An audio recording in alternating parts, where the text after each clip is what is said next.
before ko sabihin kung kailan ko naging member. Uh, 1998 noon, when I was in first year college, I was a student of Sir Jess De Paz. So, a little kwento lang naman, just to tell you how I get started. Kasi nung naging estudyante niya ako, he was already the artistic director of Little Normal University Dance Theater. Mhm. So, yun nga, kasi bibong estudyante ako, tapos I get involved in so many activities in the school. So, parayaw nun, so, Hmm. kumbaga sa aming dialect. So, parang nespatan niya ako na sinabi niya sa akin, I have the potential and I have the talent. So, he invited me. Sabi niya, gusto mo bang sumali ng dance troupe? Kasi noon, ang pagkakaintindi ko sa dance troupe, pag sumasali sa dance troupe, we call it pag matanda lang. Kasi pag nagsumasayaw yung high school kami, sorry to tell yung mga teacher ko sa high school, joke lang yan. Pag sumasayaw kasi kami, yung parang tipong pangmatanda talaga. So sinabi, parang a little bit insulto ko si sir noon eh. Sabi ko sa kanya, sagot ko, sir, ayaw kong sumali sa dance troupe kasi pang matanda lang yan. So, he said to me, anong gusto mo? Gusto ko mag-athlete. So, nakaganti rin siya ngayon. Sabi niya sa akin, ah, ang payat-payat mo niyan, mag-athlete ka. Ako, tsura mo lang. So, from then on, um, one time, kasi every February of the year, nagkakaroon ng Foundation Day. So, yung mga estudyante, first time ko makapanood ng parang Foundation Day na marami presentation, may playground demo, and then here comes a show na ginaganap sa isang theater. This was first time na nakapanood ako sa isang theater at isang live performance na cultural. Nung yun, performance, may mga banda, may mga brass band, and here is pumasok isang grupo. Bigla akong tumindig yung balahibo kasi sa umpisa sabi ko, folk dance to eh, pero parang iba yung feeling ko. Yun, that was my first time na nakapanood ako ng Sari Manok. Sir Hmm. Pass. Yeah. So from then sabi ko, ganito pala ang folk dance, ang saya-saya, iba yung level, iba yung feeling ko.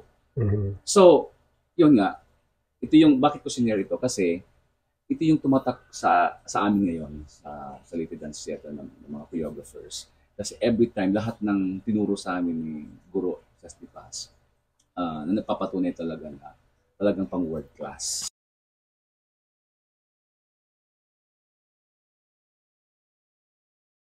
Mix. Kasi, masasabi ko, bakit mix? Minsan masaya. Masaya kasi, alam mo naman si Sir Jess, pag nagtuturo yan, ano yan, parang nagmamaskara yan ng clown. Ah, a bit emotional kasi pag nagtuturo yan, may kunting ano talaga yan eh, may kunting tawag dito, parang may kunting bubog sa dibdib mo. Mm, Yung parang pag push. tinuruan ka, May talagang puso. ipupush ka to the limit. Yung parang ganon, masaya, ano mo sinabi ko kanina? Emotional. Emotional, uh, yung nafe-feel mo yung bumubuo sa pagkatao mo. Kasi Mhm. siya yung taong imumold ka talaga niya. Yeah. Gagawin niya ang lahat. Uh, maituro sa iyo kung ano yung gusto mong maging. Yun nga yung naging ano ko, kung ano ako ngayon because of Little Last Year.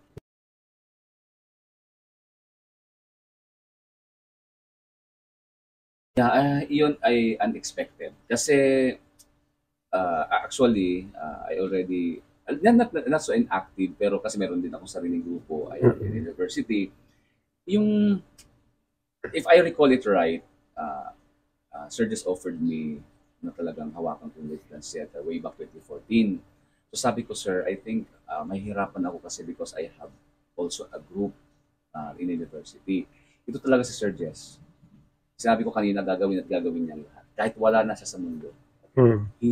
Has still that, power na talagang may way siya kung bakit ako bumalik ulit. And I'm so thankful kasi nakakaba kasi, wala na si Sir Jess, wala na yung magsasabi sa'yo kung anong gagawin mo, anong pwede niyang i-suggest sa'yo na sa ganitong pagko-choreography, this kind of choreography. Pero, you know what, kahit wala na siya, parang nafe-feel ko pa rin yung presence siya and that's the real meaning of legacy.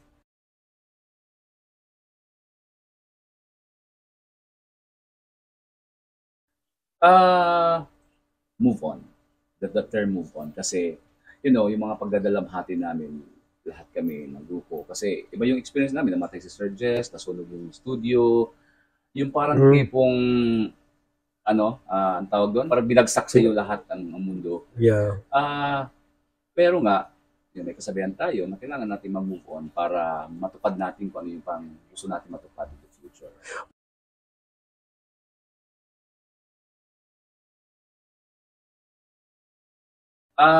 Not physically. Kasi I think if I remember it right, may travel ako noon. So nag-broadcast na lang sa Facebook si Louie tawag nito, nag-share sa Facebook na ganito nga nasusunog yung bahay ni Sir Jess. Ah, Parang yung tipong feeling na ano ba to? Namatay si Sir Jess, so here comes again. Ano bang challenge? Ano bang meaning nito? Mm. Kumbaga, I don't know if it's a coincidence or I don't know.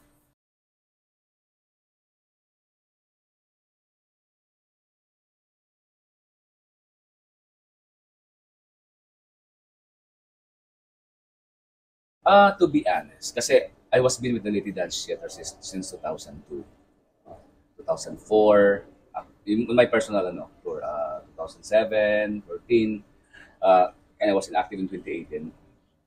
Lahat ng mga travel na yon, talagang pulido kasi sa Sir Jason nag-prepare to the invitation, to the choreography, how he managed the group, the Mhm. discipline.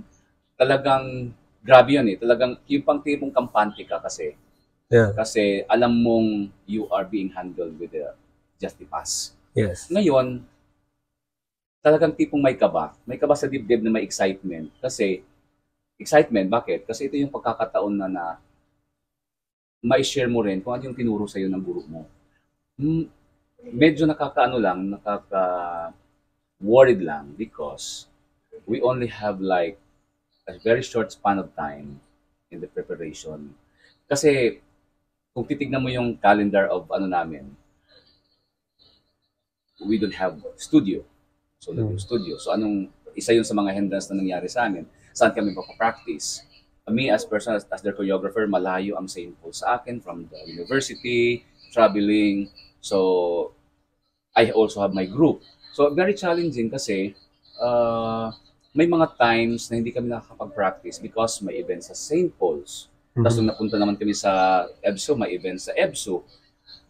Sabi ko, talagang ito yung tipong hopeless na talaga. Yung nakakapag-push lang sa amin because of the theme this year. Because of that padayaw term. Mm. Now we have to continue. So, up to the last minute na nag-show kami sa Step T, yun na talaga yung magiging marka namin. Sabi namin, ang performance sa Step T ang magmamarka sa atin kung ano yung mangyayari for the rest of the tour. Mhm. So, I don't know. Talagang masasabi ko pa rin may miracle. Yeah. Kasi parang, alam mo, yung mga dancers, pag talagang alam na nilang they're bringing the name of Lady Dance Theater, talagang magsusuperpower sila. So, preparation talagang, sabi ko pa kanina, preparation talagang mabigat yung preparation namin. Maraming mga hindrances, maraming mga, you know, there one time personally, kasi pag nagpo-choreograph naman tayo, kailangan tayo, motivated, di ba? Mhm. Inspired. Mhm. Naging rin sa akin kasi may mga, mga kumukontra, may mga against, Yeah. hindi not to mention of those. Pero, yun nga, na-challenge na rin ako. So, thankful kasi talagang before she just left us, talagang iniwan talaga niya sa atin lahat-lahat. Kasi alam niya just like he said, people come and go. And Yeah. now, he's gone. So, kahit nawala siya, alam niyang yung maiiwan niya. Yun talaga, di ba si Sir Jus nung una, pag nagmamanage siya ng group, talagang sa kanya lahat yun eh. Mhm. The management, choreography, contacts, and all, lahat yun nagawa niya. Pero tignan mo ngayon, parang it's like, ikaw, Louie, ikaw magiging president ng ano, ng grupo. So this is Mhm. your role. Jerry, ito magiging ano mo, ganito, ganyan. So it's like parang, yung parang tipong naghabilin siya. Kasi alam Yes. niyang, he's great. Talagang, I know, he's one of a kind.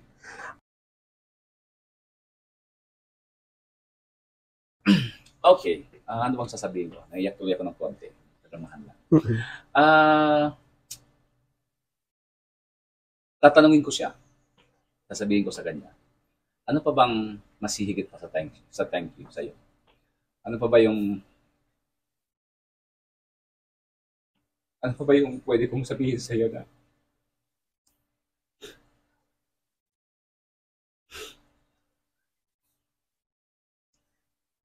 hindi ko nasabi sa'yo no?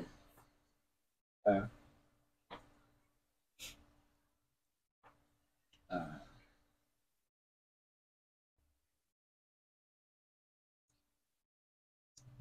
kahit alam namin minsan na personality mo yan eh.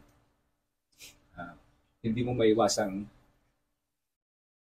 sabi po kapag hindi ka magalit in a day, hindi ka serious. So, to be like you is one of my dreams.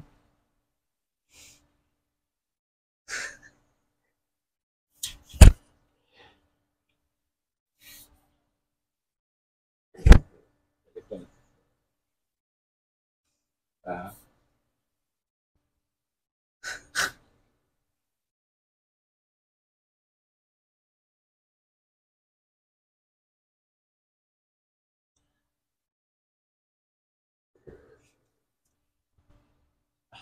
alam mo alam mo nasa harapan ka ngayon sa akin eh. It's like you're telling me na tao lang tayo. May kakamali at lahat yun kayang suklian na magandang loob. And now, uh, I, I, I miss you so much, sir. Na namimiss ko yung lahat ng ginawa mo para sa akin. Lahat ng mga tinuro mo. Wala kasi ako ngayon wala sa mga guidance mo. Sino ba ako kung ipinagpatuloy ko lang yung hindi ako naging teacher, hindi ako duman sa'yo, at hindi ko na-experience lahat ng mga teaching mo. Sino ba ako ngayon? Eh, hindi ko naman hinangan na maging mayaman, pero satisfaction sa akin yung makatulong din sa iba. And that's what you did for us. And that's what I'm doing also.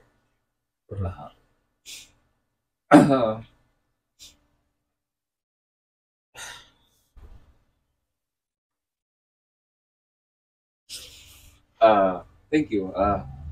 Kasi before I accepted the invitation, yung tipong hindi na kita iniisip nun eh. Hindi naman ibig sabihin na nakalimutan kita, pero parang may mga times na I move on, nag-dance din ako. Pero I don't know bakit pumasok ka sa panaginip ko. And that thing na naginip ako sa'yo, arguing on something na ginagawa natin nun, and arguing of things sa choreography and all. And then the following day, here comes Louie calling me. Kung pwede akong mag-choreograph for the group. And the next time na napalaginipan kita, you're holding your favorite pansit, Mickey, and then smiling and moving away.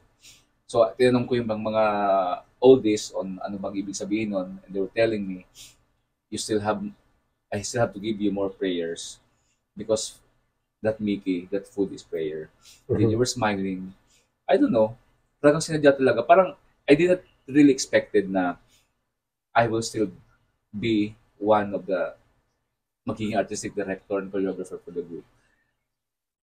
If not, kung for this tour only or for the next, ikaw na lang bahala. I mean, magaling ka dyan.